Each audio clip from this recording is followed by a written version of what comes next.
Hey, welcome back to another episode in the Simple Nutrition Podcast. I am your host, Leonila Campos, and today we are going to talk about healthy eating on a budget. Oh my goodness, because if obviously if you go grocery shopping now, right, compared to 2, 3 years ago, we're all spending maybe 50% more at every grocery trip that we do.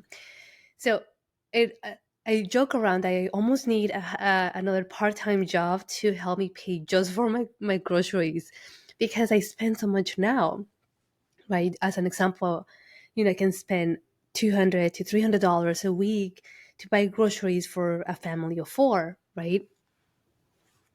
And that's, oh my goodness, if we think about, let's say, do $200 a week, right? That's $800 a month. Two, four, so yeah, $800 a month in just groceries, right?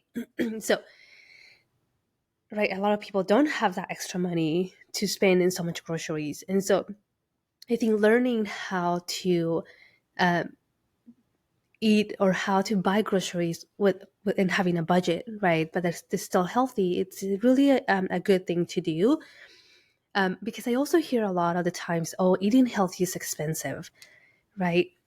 And is it though? Is it expensive? Or, when we look at it at the moment, it can definitely look expensive, right? But we look at the overall health and the overall impact that it has in our health. Obviously, eating, I don't know, a fast food meal that is going to be $5 for that meal. But if we do that on a daily basis, right, what is the impact that is going to have on our health long term? Then it's better to spend a little bit more in eating healthier foods that are going to give us more vitality and optimally is going to help us live a healthier and good quality life. Then it's absolutely worth it, right? When you think about it that way. And so I think giving you the tools to help you eat healthy on a budget is great. And so hence why I'm doing this episode. I'll add some resources to the show notes. So check out the show notes. I'm going to be adding a few budget friendly recipes that you can try and also other tips and tricks that you can use to help you reduce your budget. Now, let's start with the first things first, right? Number one, you have to have a plan, right? You're gonna hear me about talk about plans a lot in the podcast, but having a plan really gives you that roadmap as to what you need to buy without mindlessly buying or thinking, oh, I need this ingredient and I went to the store and I didn't get it. Now I have to go back. Well, I might as well. I won't do that. Instead, let's have pizza today, right? So having a plan as to what meals you're going to make right for the entire week is going to be very useful and helpful because you're a busy person, right? And so if you don't plan ahead of time, hopefully over the weekend and go grocery shopping over the weekend, during the week is really difficult, right? If you go to work, even if you work from home, right? At the end of the day, who wants to leave the house, right? I don't. Usually when I come home, like it's something that I really have to do or I really need to get to go to leave my house and go to the store, right? Once I'm home, I don't want to do anything. I don't want to leave the house, right? It's my comfort zone. Is where I come home to relax and just forget about everything else. So think about those things, right? Don't say, oh, I'll have time on Wednesday and I'll go. Because something is going to come up and you're just going to end up not going. So have a plan, right? Sit down and say, okay, these are the meals that we're going to have for the entire week, Monday through Friday, right?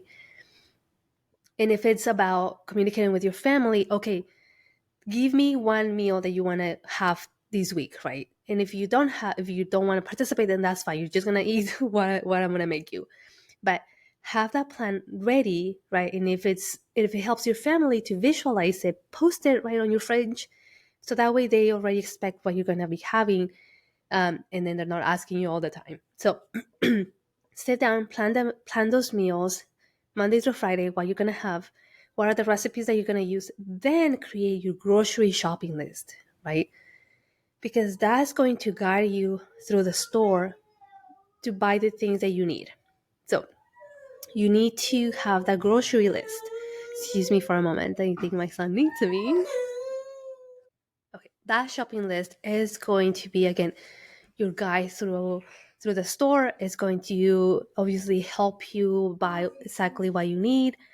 The idea is to try to stay close to the grocery list as you can. Obviously, if there's something on the grocery list that you need, then absolutely buy it. But the thing is that when you have a grocery list, when you have a plan, it almost gives you that like you can almost create a budget, right? Okay, I am only going to spend $200 in groceries a week, right? And nothing else. That's my budget, and that's all I have to, it will help you. Now, there's something called the envelope system, I believe, where it's like old school, right? You put the money that you're going to use for your groceries in that envelope. You take that envelope with you, and that's all you use, right? Obviously, that is more restrictive, but it can help. But it also is going to help you not to go to the store so much, right? Because then that's also where you can spend extra money, because you're going to the grocery store so much because you forgot things, and now you're at the grocery store and you're like, oh, let me buy this thing, and now you're adding more to that budget. It's almost like when you want to go to Target only for toilet paper, right, or whatever, and you come back home with like $300 worth of Target things that you were not trying to spend, right? But they're there, and we're like, oh, I need that, or I want that, and then now you spend so much money anyway. So that grocery list is going to be based on the meals that you have planned for the week, and that can help you with your budget. Now, other tips and tricks that can help you too is buying foods that are bulk, right? Like buying things that are in bulk that will last long. So rice, right? If you use rice often, you can buy a big, 5-pound bag of rice that you can use as you need. Beans are another option, more of those grains as well.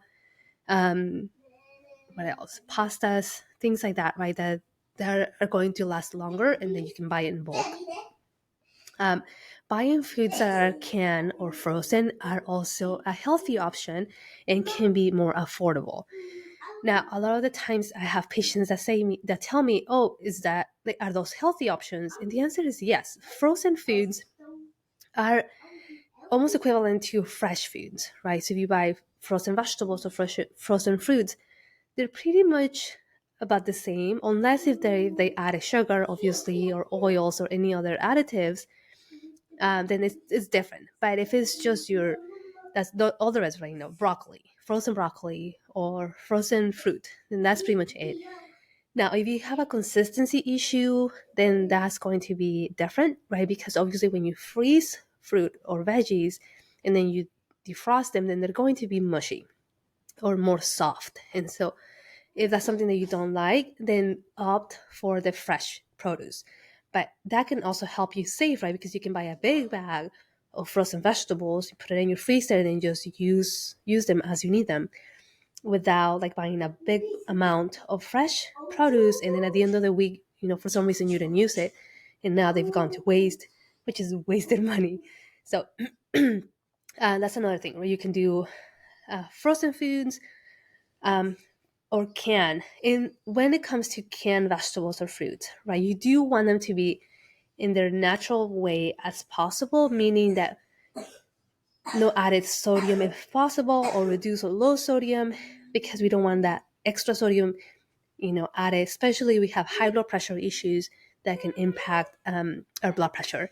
And same thing with fruits, right? We don't want canned fruits that have those heavy syrups. We want them in their own juice or 100% juice, and that's closer to the fresh foods. And if we're wanting to save a little bit of money, that's one of the ways to do it as well. Also, because they're going to last you longer.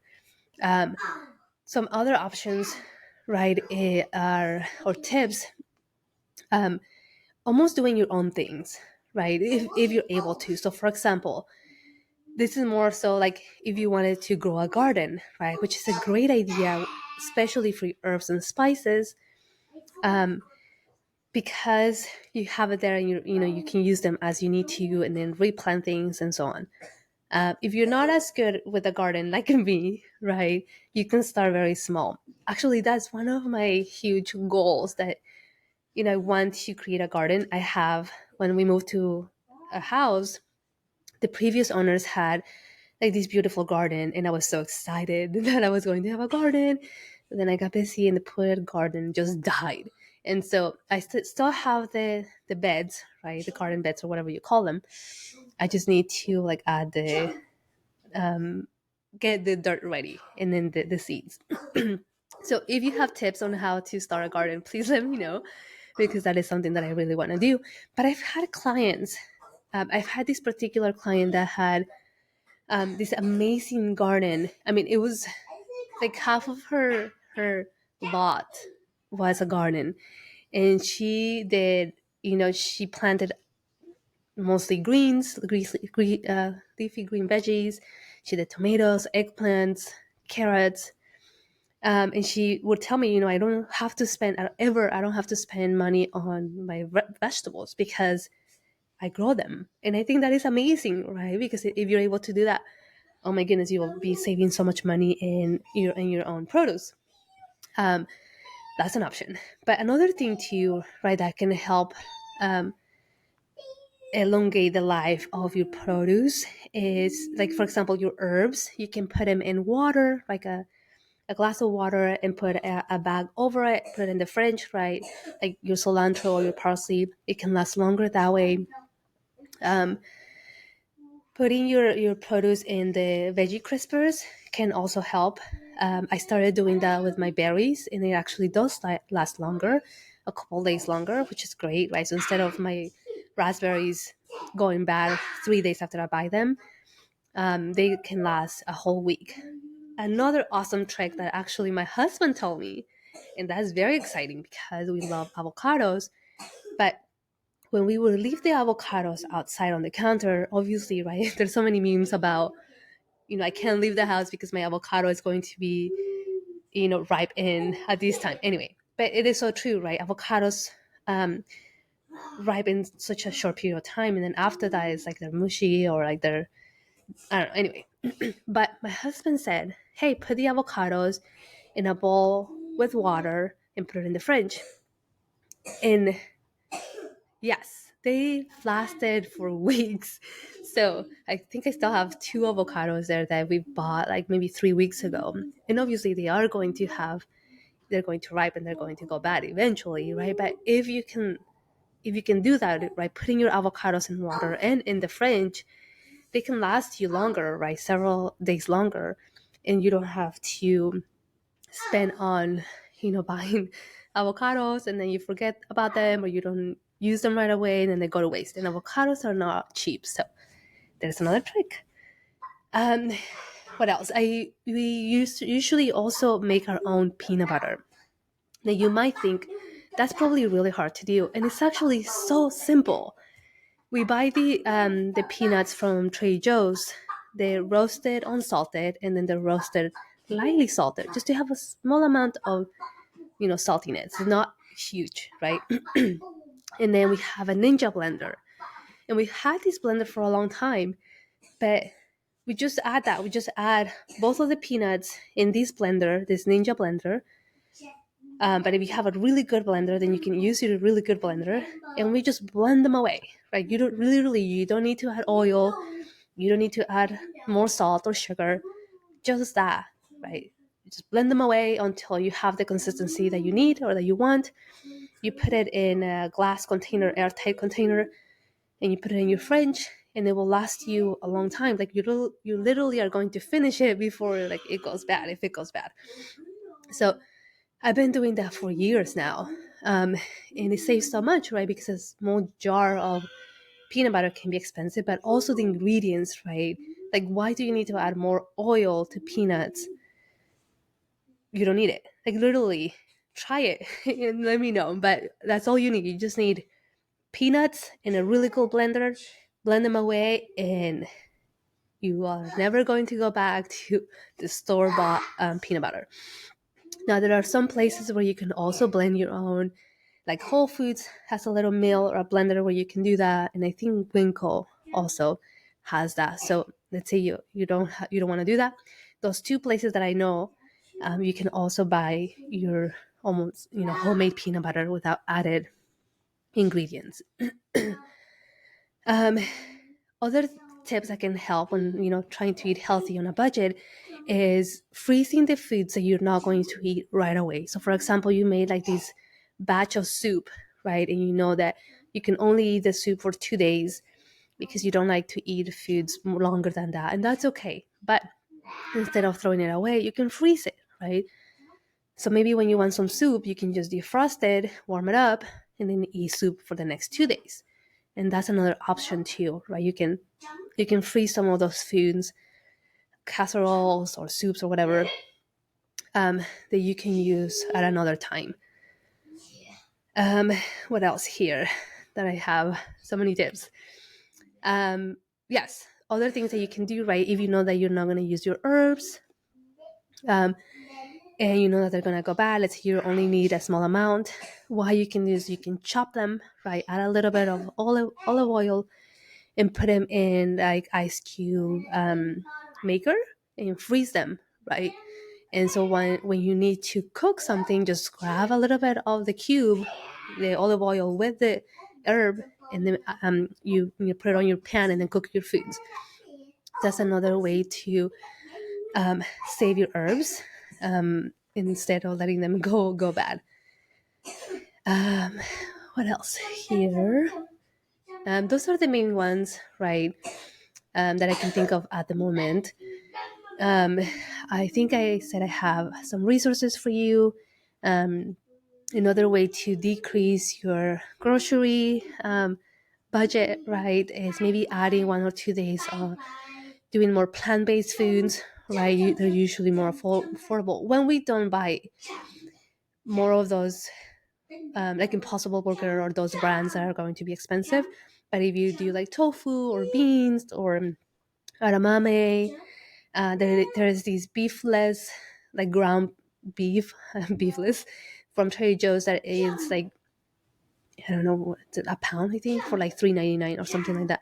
So you can do that for your meals too. There is something called TVP, texture vegetable protein, that is dehydrated soy, that can be made into like essentially ground beef, and you can use it for like sauces, or you can use it for different things. I've seen recipes for like meatballs, um, spaghetti and meat sauce, but with using TVP, and it's actually really really affordable. So that's another option as well.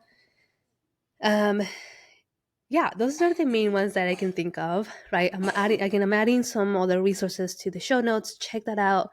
Check out the budget friendly recipes that I'm adding as well in there. But just to recap, right, the main thing is having a plan, because that plan is going to guide you through the week, right? Once you know what meals you want to make for that week, you can do your grocery list, and then you can go to the grocery store, obviously, and then buy your ingredients.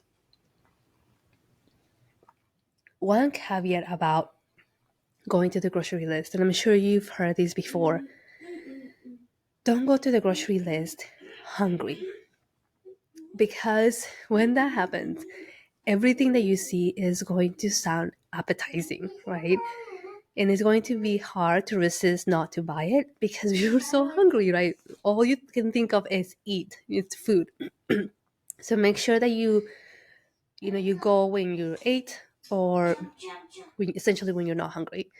Follow that grocery list, right, as close as you can, and then if you buy on, for the most part, the same ingredients, excuse me, week after week, then you'll have an idea of how much you're spending in groceries.